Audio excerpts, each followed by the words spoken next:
Tats Dowie, as we know, the real heart and soul of this Victory team. There is her opposite number, Veronica Latsko. So let's get this final home and away game of the season for these two teams underway. And as the sun creeps across Marvel Stadium and the shadows start to engulf the pitch. Victory have started really brightly. They're the team that sort of likes to keep possession. If you're looking on form, you'd have to say that probably Victory coming to sort of the later end of the season are probably been a bit better than Sydney, because Sydney have obviously started. Poor giveaway here, and that looked like a blatant handball, and the referee has seen it. So sliding in to take preventative measures. Desperation for Jenna McCormick, and rightfully booked on the edge of the box, you'd have to say. It was distribution struggles for Casey Dumont in goal, wearing the cap, looking into the sun. And Archie, look at this. Oh, is that a penalty? I'd have to say so. I mean, it looks like she was, the hand touched the ball in the box. And sometimes this is what happens when you want to play possession football. You give balls away. I'm not one to really play possession in and around the area of the box, especially when you're getting pressures like that. But I'd say you got away with one with a penalty there. Can make it a moot point by scoring right here. She did it against Victory last season from a free kick. Casey Dumont will have a long memory of where Kennedy goes. It's Alana Kennedy. And it flashes just wide to the left. And it's a let-off for Victory in more ways than one. One win, one draw, 3 loss record against Ante Juric when they go head-to-head on the sidelines. Both a bit of faced off in the old NSL, of course. As a Beanie flashes one through. Can Huerta make ground? It's all about a decisive shot on the target here, and no one from Sydney wants to take responsibility. Polias has a go. And it's another one that flies high. With these games, they're going to ebb and flow, and I think with Sydney, Victory got to be careful of, especially that combination play in that midfield that set that bit of play up. So they need to really tidy up in Victory.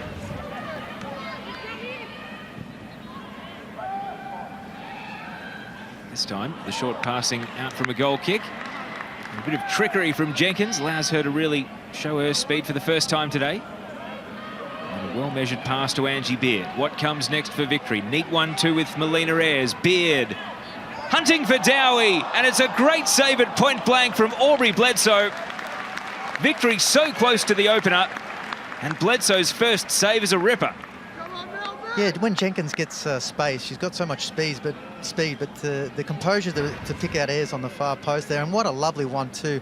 And Tats does this so well. She gets in and behind defence, and that could have easily have gone in, but dangerous sign for Sydney. Not many have made their way into Marvel just yet. Of course, Victory playing Adelaide in the A-League in the second of 2 games today, but not too many fans have taken up the invitation to arrive early. Hopefully they are making their way to the ground, build a bit of atmosphere. And Amy Jackson with a nutmeg. Now sliding it to Tats Dowie, and it just runs long. Victory still dangerous. Dowie. Outfoxing Christodoulou. And then trying to sneak it in. It's there. Amy Jackson, who started the move, turns it in. And Melbourne Victory with what could be a vital goal in the top 4 battle.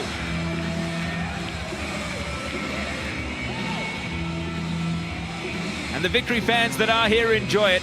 An all-a moment from Amy Jackson to start and finish the move.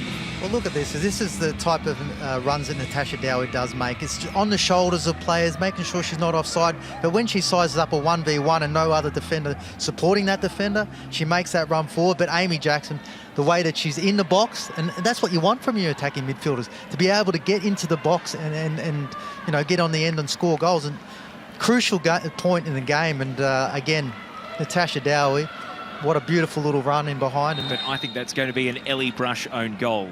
Amy Jackson celebrated it, was right there on the scene, but I think that the dubious goals paddle, Archie, is going to have to take it off her. That looks like an Ellie Brush own goal to me. Well, look, if you're going to finish second, you don't really mind, do you? But yeah. Sydney need the instant response. Through the left they go. What an answer that would have been. Latsko denied by Casey Dumont. And really, Dumont's highlight reel of saves this season adds another. Full back now onto the head of Latsko. Not quite. Trying to do too much with a tricky cross. Taylor Ray Touches it down, Polias. Free-flowing move from Sydney. Sayer unleashes! What a good save from Dumont.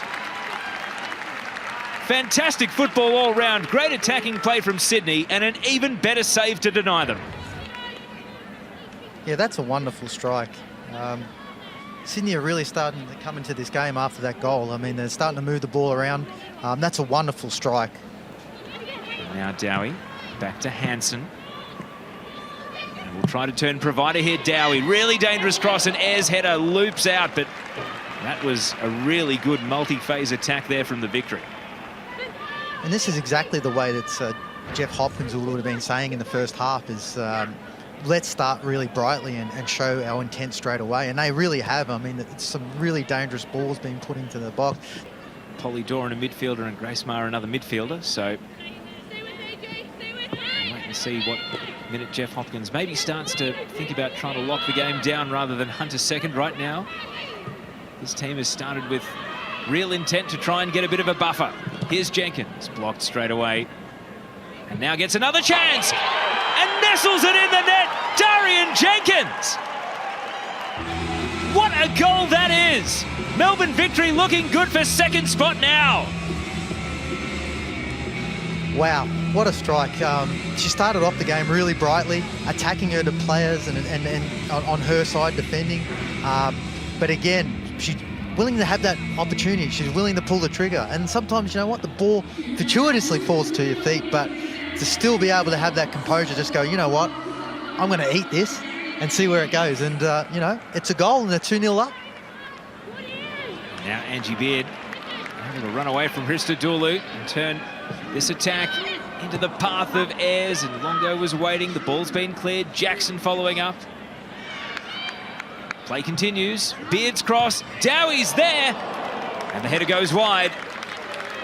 Thumbs up from Natasha Dowie, but can't steer the header goalward this time. Danger again here for Sydney FC. Jenkins with the shot. And it went wide in the end, through traffic. Bledsoe was at full stretch. Nearly a double for Darian. Sydney well and truly under the pump now.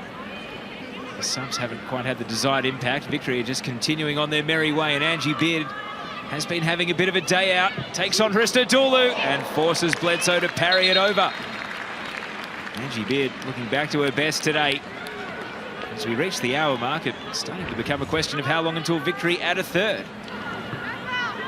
Of course, this result would be eliminating Brisbane Roar from any remote mathematical chance they had of making the finals, as Victory look for a third, and Tats Dowie got on the end of it, but not for the first time in this game. A header that goes wide of the goal. The gap for goal.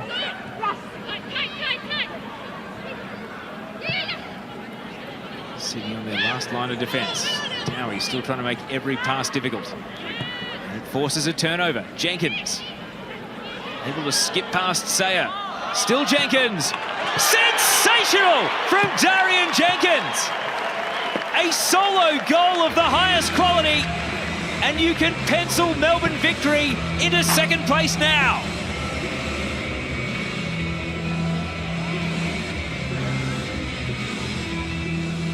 Pretty much what she's been doing all game. Attacking players inside, outside, confidence, full, and that strike. That left foot, the second in of the match. And that's 2 braces in 2 games. And that's what you want coming into finals time, to have that confidence to score goals. But that's real Thompson-esque right there. In these closing exchanges, one goal could be so vital in the makeup of the finals bracket for next weekend. Tobin has a shot! Sydney have saved their best until last. It's only a consolation, but Nat Tobin has picked out the top corner with a sensational shot. And how important that could prove to be, repairing the Sydney goal difference. What a debut for me to be watching one of these unbelievable strikes, but that there is a super goal. And we talked about Jenkins' goal of the year. I would have to say that was probably even better. And when you look at how the season's run, and that could be a really, really important goal. And what a strike that was. And they pinch a second one here at the death. Huerta. And it's tipped over. And if that had gone in, they would have had 3 minutes to send the house and try to chase a draw. Where was this earlier? I mean, this is the sort of football that we know that Sydney are capable of, but it is about driving into space when you have the opportunity. Tobin gets it onto Hawkesby, and the runners are breaking again. Feeds it out into the path of Latsko. Seamson, this could be the golden boot. And straight at the keeper, that was the chance. That was the chance. I don't know why she actually took a touch there. She could almost hit that first time. It almost went backwards when she did take that touch. To sign off on their home and away campaign, they're going to take it down to the corner. And that is second spot sealed up for Melbourne Victory. The first time in the W League they beat Sydney FC by more than the odd goal. And in spite of a fast finish from the Sky Blues, Darian Jenkins has inspired a very impressive win for the home team. And it's going to be an all-Melbourne top two. Amy Jackson got it started in the first half. And Victory went on with the job in some style. So Victory will, at this stage, welcome Sydney FC in the semi-finals, and there are still two vital games to shake out the top four. It finishes at Marvel Stadium, Melbourne Victory 3, Sydney FC 1.